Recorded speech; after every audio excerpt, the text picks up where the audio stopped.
नमस्कार। स्वत्व के डिजिटल प्लेटफॉर्म पर आपका स्वागत है। आज हम फिर बात करने जा रहे हैं प्रयागराज के महाकुंभ की। 29 जनवरी को मौनी अमावस्या है और अमावस्या की तिथि संगम स्नान की दृष्टि से प्रमुख होती है।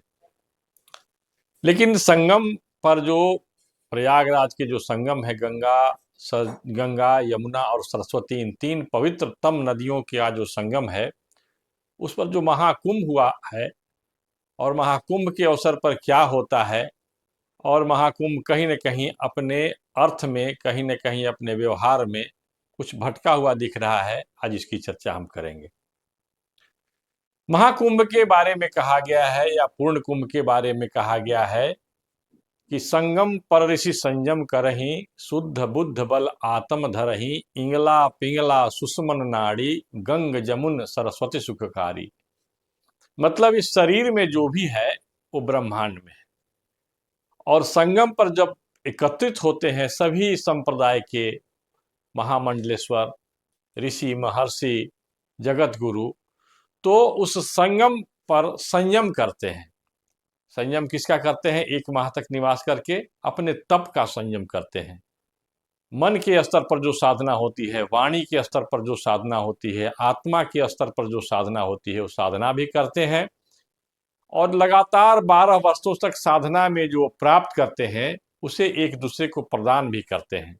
मतलब महाकुंभ या पूर्ण कुंभ का जो अवसर होता है वो ज्ञान साधना का अवसर होता है, ज्ञान विमर्श का अवसर होता है और ज्ञानों का समागम भी होता है। भारत के संदर्भ में यदि हम बात करते हैं तो भारत ऋषियों का देश है, और जो महाकुंभ के अवसर पर जो एकत्रीकरण होता है वह ऋषियों का एकत्रीकरण होता है। मतलब ज्ञान परंपरा को आगे बढ़ाने के लिए और ज्ञान के माध्यम से समाज, राज्य व्यवस्था सबको निर्देशित करने की बात वहां होती रही है। लेकिन कालक्रम में, इस कली काल में वहां हो क्या रहा है? ठीक है, वहां हिंदुत्व की बात हो रही है, लेकिन महाकुंभ जिस प्रकार से होना चाहिए क्या वहां हो रहा है क्या? तो हम देखेंगे, एक एक करके सभी बातों को करेंगे। इसमें जो बातें दिखाई पड़ रही हैं वो बातें हैं मनमुखी होने की। मतलब शास्त्र के अनुशासन के अनुसार व्यवहार ना करते हुए अपने मन के अनुसार व्यवहार करना, और जहां हम मन के अनुसार व्यवहार करते हैं तो पतन होता है। वो कृष्ण भी कहते हैं, कृष्ण अर्जुन को सबसे पहले उपदेश करते हैं कि ये अर्जुन, तुम अपने मन को एकाग्र करो, इसके बाद तुम्हारे अंदर की जो सारी शक्ति है वो संघनित हो जाएगी, इसके बाद सब पर विजय प्राप्त कर सके हो। तुम पर कोई विजय प्राप्त नहीं कर सकता है। इसीलिए वो कहते हैं, और कृष्ण ने अर्जुन को मन की प्रकृति, चरित्र को भी बताया है।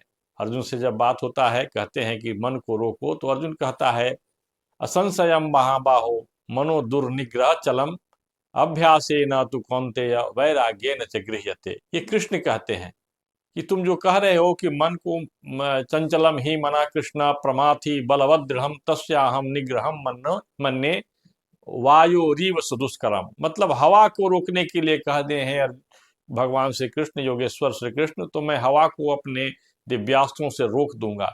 लेकिन जब आप मन को रोकने के लिए कहते हैं तो मन और चंचल हो जाता है और वेगवान हो जाता है। तो मन को रोकने की जो बात आप कर रहे हैं ये असंभव लगता है। इस पर श्री कृष्ण कहते हैं असंशयम महाबाहो, तुम जो कह रहे हो उसमें कोई संशय नहीं है। मनो दुर्निग्रह चलम अभ्यासे न तु कौन्तेय वैराग्ये न च गृह्यते। तो वो जो संगम है प्रयागराज, जो तीर्थराज प्रयाग है, वो संगम है, वो निर्देशित करता है कि मन को कैसे हम एकाग्र करें, मन को कैसे निर्मल करें। और उसी का निर्देश संत साहित्य में भी होता है कि संगम पर ऋषि संयम करहीं, शुद्ध बुद्ध बल आत्म धरहीं, इंगला पिंगला सुषमन नाड़ी, गंग जमुन सरस्वती सुखकारी। जो गंगा, जमुना और सरस्वती का जो संगम है, उसी प्रकार तुम्हारे अंदर में भी गंगा, जमुना और सरस्वती हैं, इंगला पिंगला और सुषुम्ना नाड़ी के रूप में। और उस संगम पर एकत्रित होते हैं, अभ्यास करते हैं ब्राह्म मुहूर्त में, और अभ्यास से जो भी बातें, जो नवनीत निकल कर आता है, जो ज्ञान का जो सूत्र निकलता है उसे आपस में विमर्श करते हैं, आपस में एक दूसरे को साझा करते हैं, ताकि लोक का कल्याण हो सके, ताकि मानव जीवन का उद्धार हो सके, मानव अपने अभिष्ट को प्राप्त कर सके। तो ऐसे संगम पर यदि हम जाते हैं तो देखते हैं कि मेला का एक दृश्य है।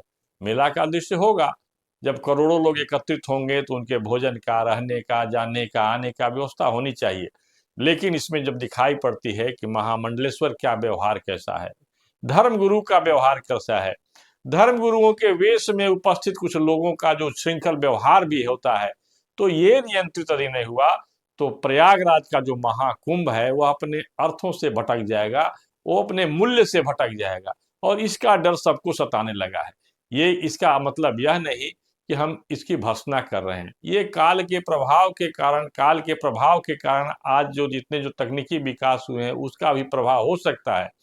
तो उसका उपयोग हम कैसे करें, किस अनुशासन के तहत करें, यह होना चाहिए। लेकिन जिस क्षण हमारा मन जब विचलित होता है, हमारा मन जब नियंत्रित नहीं होता है, और हमारा जो व्यवहार जो दिखाई पड़ता है खास करके महामंडलेश्वर या जगत गुरुओं का, तो वो व्यथित करने वाला होता है, वो दिग्भ्रमित करने वाला होता है, वो समाज को मार्गदर्शित करने के सामर्थ्य से चूक जाने वाला होता है। कहा गया है अपनी परंपरा में उसी संगम पर हर्षवर्धन जाते थे और जाकर के अपने पूरे 6 वर्षों का 12 वर्षों की कमाई को वहां दान करके लौटते थे। हर्षवर्धन का जो शिलापट है उस पर जो मिलता है उसमें है एकम सत विप्राह बहुधा बदंती। मतलब जितने जो सन्यासी हैं, जितने जो धर्मगुरु हैं, जितने जो ऋषि महर्षि हैं, वो चेतन अपनी ऊर्ध्व चेतना अवस्था में कुछ न कुछ प्राप्त करते हैं और उसको एक दूसरे के सामने व्यक्त करते हैं। परम ब्रह्म एक है, उस ब्रह्म के अनेक स्वरूप होते हैं, उसके अनंत विस्तार होते हैं, अनंत स्वरूप होते हैं, उसमें उसके अंदर में अनंत ज्ञान धाराएं हैं। और जब ज्ञान धाराएं प्रकट होती हैं और एक होकर के सामने ला जाती है, तब तब ये वेद का वाक्य होता है एकम सत विप्राह बहुधा वदंती। सत्य तो एक है और उसे विप्राह मतलब जो चेतनशील जो साधक हैं, संत हैं, महर्षि हैं, मनीषी हैं, उसे अपने अपने स्वरूपों में, अपने अपने रूपों में जो उसको उन्होंने देखा, अवगाहन किया, उसे व्यक्त करते हैं। तो इस प्रकार की बात होती है और इससे कल्याण का मार्ग प्रशस्त होता है। इससे क्या होता है? इससे कल्याण का मार्ग प्रशस्त होता है। तो ये जो प्रयागराज का महाकुंभ है इस अर्थ में है, न कि किसी राजनेता के समक्ष कोई महामंडलेश्वर जा करके और उसका चारण भाटगिरी करने लगे, न कि कोई किसी बड़े राजनेता से लाभ प्राप्त करने के लिप्सा में बिल्कुल आकंठ डूबा हुआ कोई तथाकथित धर्मगुरु या तथाकथित महामंडलेश्वर जा करके और जो मान्य मर्यादा है, जो मान्य व्यवहार है स्नान करने का, उसे भी लांछित कर दे। ये नहीं होना चाहिए। ये होगा तो प्रयागराज के महाकुंभ का की जो स्थिति है वो बहुत ही वो अपने अर्थ से, अपने मार्ग से भटका हुआ दिखाई पड़ेगा। और इस प्रकार से एक जो है मनमुखी व्यवहार समाज के समक्ष आएगा। यदि कोई जगत गुरु, कोई महामंडलेश्वर मनमुखी व्यवहार करता है तो उसका अनुसरण करने वाले भी मनमुखी व्यवहार करते हैं। जब मनमुखी व्यवहार होता है तब शास्त्र गौण हो जाता है, तब ब्रह्म विद्या लुप्त हो जाती है। और जब ब्रह्म विद्या लुप्त हो जाएगी तो इस भारत का कल्याण कैसे होगा? भारत का की पूंजी तो ब्रह्म विद्या ही है। ब्रह्म विद्या योग शास्त्र है। इसीलिए तो गीता में के हर एक अध्याय में अंत में भगवान श्री कृष्ण ने जो कहा है, इति श्रीमद् भगवद गीता सुपनिषत्सु ब्रह्म विद्यायाम योग शास्त्रे। तो ब्रह्म विद्या क्या कहता है? ब्रह्म विद्या का प्रथम उपदेश क्या है? सत्य। रीत धीत आगत सत्य धर्माणु अध्वरम अग्नि पिवत जिह्वया। ये ब्रह्म विद्या का ये ध्येय वाक्य है जो वेद निर्देशित करता है। तो ये ध्येय वाक्य हमारे व्यवहार में भी उतरना चाहिए। ये जब हमारे यहाँ राज्य व्यवस्था थी तो राजा जब अपने आप को अपने आप को धर्म से ऊपर मानने लगता था, मतलब जो निर्देश होता है, समाज संचालन का निर्देश होता है, उस पर उसके ऊपर मानने लगता था, अदंडोसी कहता था इस भाव से, तो वहां बैठे ऋषि जगत गुरु कहते थे धर्म दंडोसी, धर्म दंडोसी, धर्म दंडोसी। प्रयागराज का महाकुंभ की परंपरा रही है कि जितने जो साधक हैं, जितने जो राजा हैं, जो राज सत्ता का संचालन करते हैं, उनके समक्ष कड़े स्वरों में धर्मदंडोसी धर्मदंडोसी धर्मदंडोसी का उद्घोष करे। और इसी से प्रयागराज की महिमा बरकरार रहेगी और इसी से भारत का जो अभ्युदय की जो यात्रा है वो ठीक ठाक निर्विघ्न जारी रहेगी।